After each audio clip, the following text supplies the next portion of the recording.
Okay, our next game is Mystery Dungeon Shiren the Wanderer, which was nominated by Fallopian Groove on iTunes and Gadzuki on Stitcher. Nice. Fallopian Groove is, that's pretty good. You know, you hear that name, you're like, oh, I really wish I had taken that name.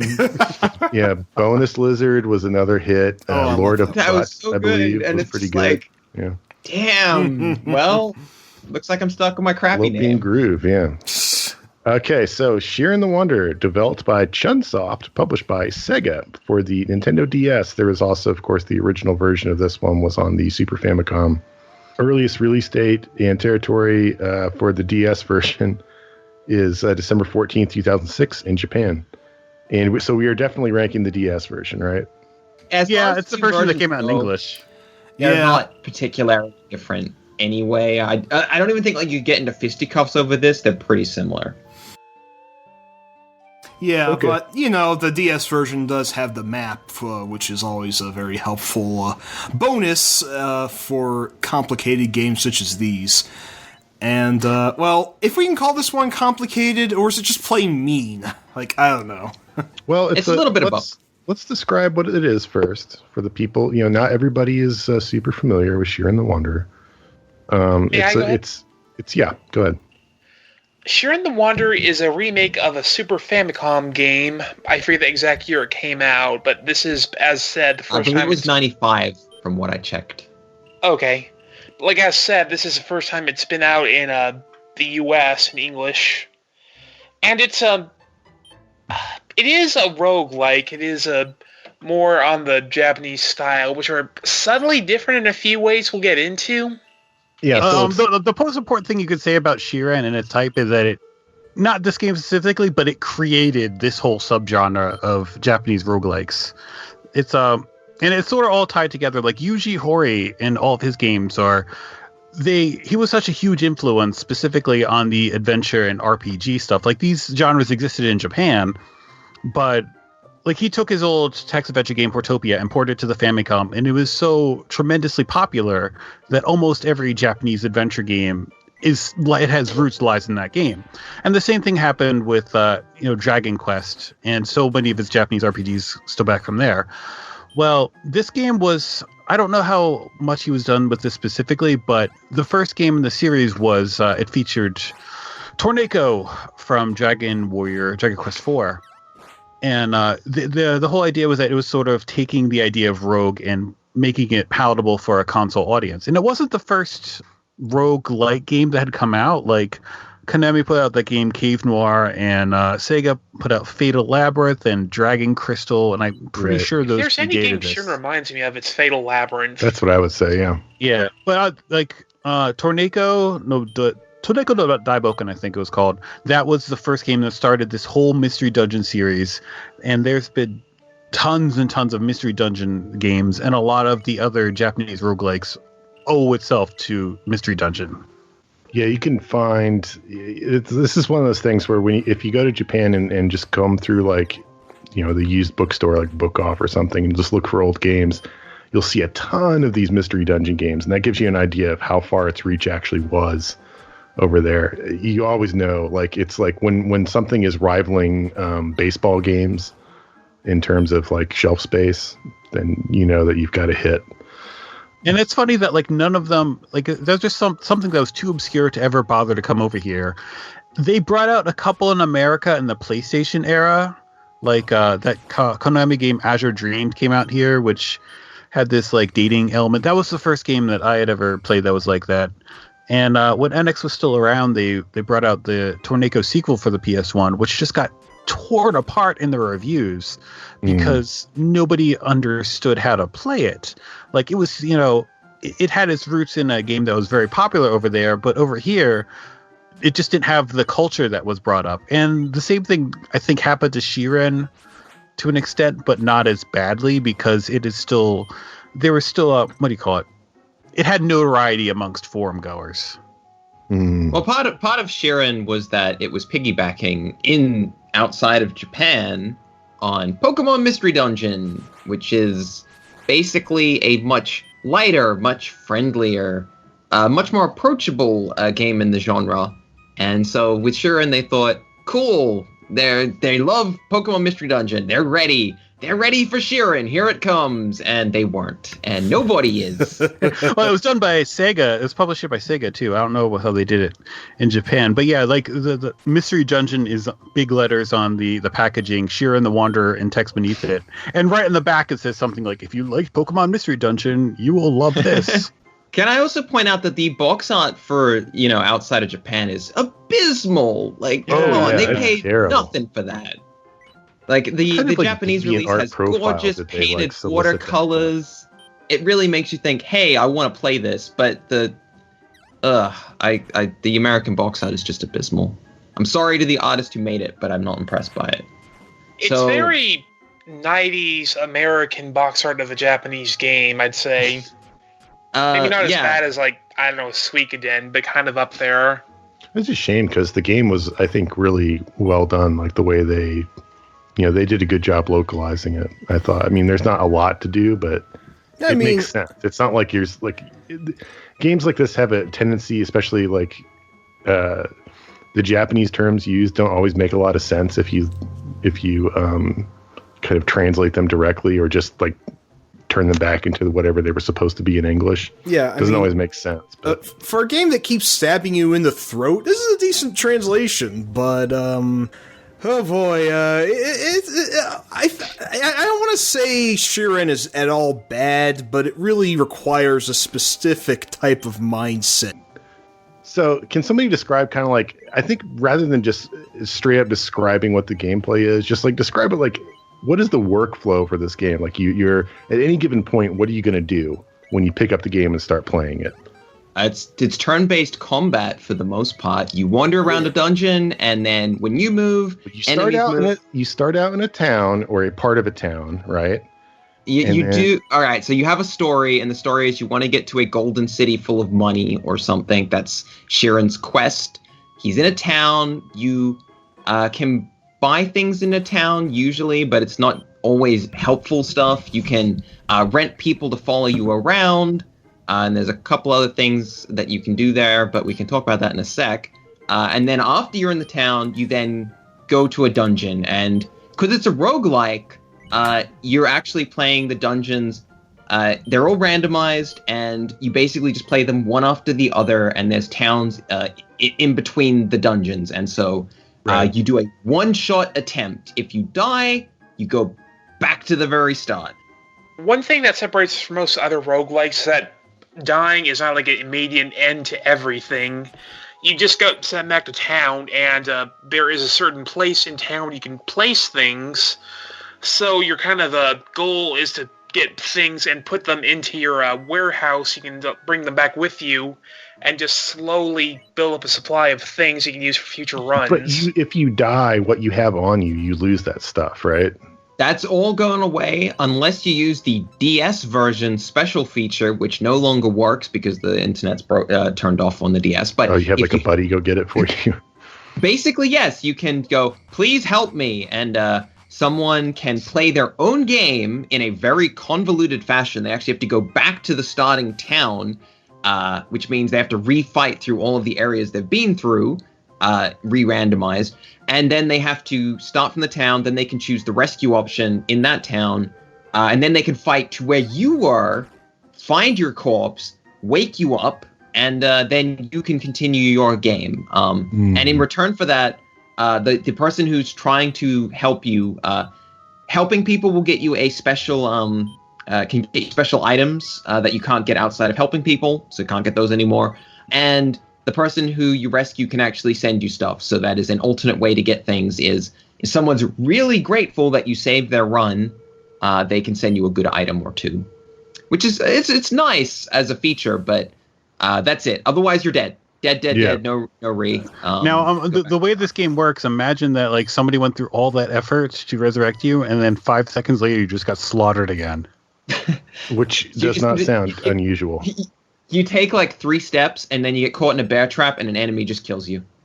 And that's the game. So, yeah, I mean, this is like, unlike an actual game of Rogue or Nethack or whatever, like, you do have, there is, you're constantly backtracking to get back to town and, like, put away your stuff and kind of. I mean, it's been a while since I played, but isn't it like every couple levels? Is that the way you can drop off your stuff? Like you can't go backwards, right? I believe you can go backwards, but you have to basically. It does when you go backwards, it just remakes the dungeon. So basically, to go backwards, you have to re-go through dungeons that are re-randomized again in order to go backwards. So you don't. Is that right? Generally, want to do that. Yeah, I've tested that. It does make an entirely new level. So basically, if you get far enough in the game and you're like, wow, this sword's really amazing, it's so good, but I don't think I'm going to beat the game this time, you can dump it in a storehouse. And then when you get back to that point on another run, you can retrieve that sword and be like, cool, now I got the sword. And I have the shields or whatever, the pants, that also will now make me strong enough that I can actually maybe finish the game. And that's actually one of my chief complaints about this. This is a roguelike where instead of scrapping after each playthrough, you're basically encouraged to grind through the game, get some good items, store the good items, repeat, until you feel like you've got the necessary items to be like, all right, now I can make that one run that might finish the game. And I love roguelikes, but I don't like the introduction of some pretty heavy grinding that also you could just maybe get completely killed anyway and then lose, 10 hours of grinding and just like, wow. Don't some people actually like grinding? And if so, would you recommend this game for them?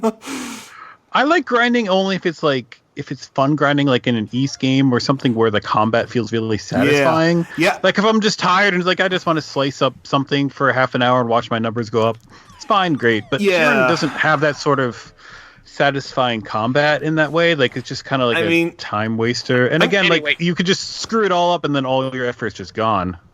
I'd like to speak for a little bit about some, if that's okay. Go for it. I just feel like this game is just really fundamentally dull for a roguelike. Like, mostly I'm comparing it to something like, say, Nethack or Ancient Domains of Mystery, where, like, you have a lot of items that do different things, and part of the challenge is figure out how they interact and how to use them most effectively. This game doesn't really do that. You're just kind of wandering around a maze, just killing everything you see, and that's pretty much all there is to it. Now, when this game came out for the DS, there's either like the Game Spider or the Select Button forums, and there's a community on there that loved it, not because they necessarily played to win, but because they just, like, since everything is randomized, each run was like its own story. So what ridiculous ways that you were able to end up getting killed, that was why you played the game. And then you shared them with other people on the forums, and they're like, oh, okay, that's kind of fun. That's amusing. And I had a lot more fun reading about other people's experiences than I ever really did have playing this game.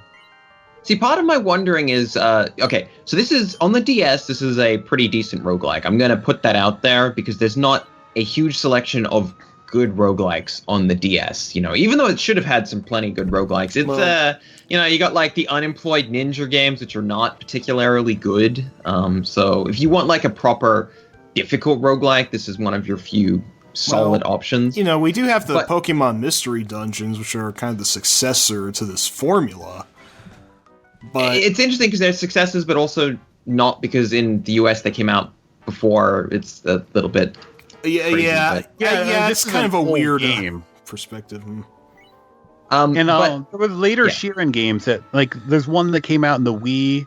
I think that one flopped because nobody cared. Then there's one that came out for the Vita last year, which people assure me is good, but I haven't opened it yet. They assured me this one was good. But what happens with this one, I think, is, but most roguelikes have that capacity for story. Even the original Rogue has that, that sort of organic means that the game comes together. So you're like, I was exploring and then I got murdered. And, there's huge communities for, Adam and Nethack, and let's rank the game low. Yeah, I mean, I'm not going to rank the game that low. What I'll say is, like, it is looking at this game, like, its success as a game is kind of one thing. Its success is what it was trying to do is another. And I think, like, doing what it's trying to do, I think it did. It's a pretty good pared down kind of roguelike experience. It is pretty hardcore, but it's not inaccessible to newcomers in a way that, like, say, Nethack would be, which is a infinitely more complicated and probably better game. But it's like, how do you get somebody into that? It's like, I've got a game you've got to play. Nethack, check it out. I've got it. It's like, hey, do you like ASCII? Yeah, well, I mean, the thing is, like, a roguelike like this, like, I think lives or dies on, as you said, like, the weird, like, stories you can tell, like, what kind of crazy crap can happen to you. And, like, the fun of, like, the possibility and the fun of just finding something crazy that you weren't expecting to find. Whether it's, like, a weapon that's, like, way too powerful or something that you weren't supposed to have and that kind of thing.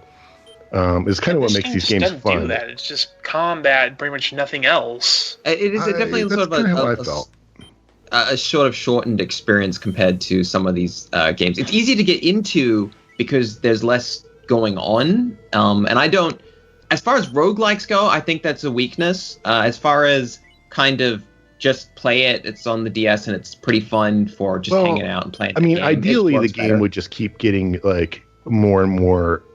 It would add to itself in depth as you play it. Like, ideally it would be easy to get into, and then it gets more complicated and it grows on itself in a way that that's I would say I think that's sort of a design flaw of how this one is built around its sort of circular system of getting items and then replaying and getting items. I think that it's kind of a little bit samey because it's like, yeah, but the whole point is you're supposed to go through it over and over and get the extra stuff. And I don't love the graphics in this. I know we haven't really talked about them. They're kind of the most sort of normal, good-looking SNES graphics, because obviously it was on the SNES. It's just like, yeah, this looks fine. The dungeons are okay, because they're very big open areas, the dungeons, as most roguelikes often are. And when you look at me like, that's okay. At least that's how I feel about these ones. I don't know if you guys like the graphics, but I'm not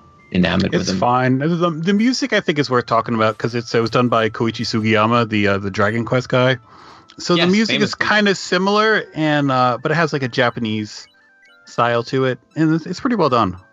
The Japanese, the music's definitely nicely themed.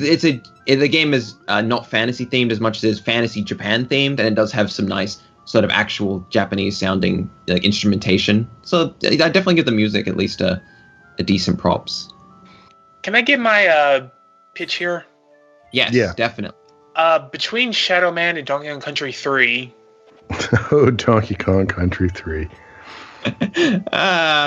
Is that just going to be a running gag that we keep mentioning DKC3 for Hazel? What, you want us to talk about UN Squadron again? Because I'm happy to talk about UN Squadron. Okay, point rescinded. Look, I don't have a lot to say about Shiren, to be honest. I didn't get that far in it, and I respect what it did for roguelikes, but I just really wasn't able to get into it, so I don't really have much opinion. I could just say, screw traps. There's too many of them.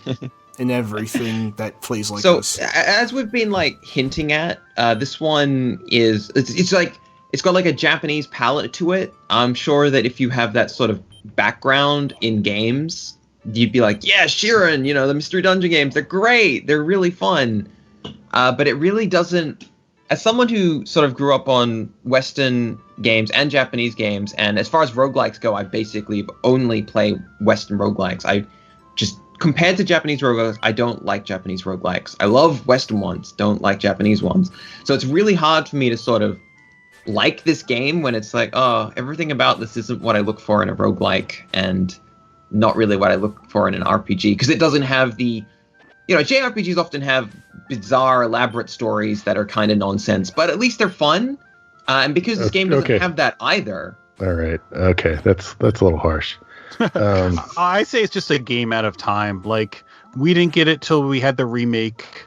Right. I think a lot of console gamers didn't really understand roguelike anything up until relatively recently. Like, my perception is that the game that really broke through roguelikes was either FTL or Spelunky.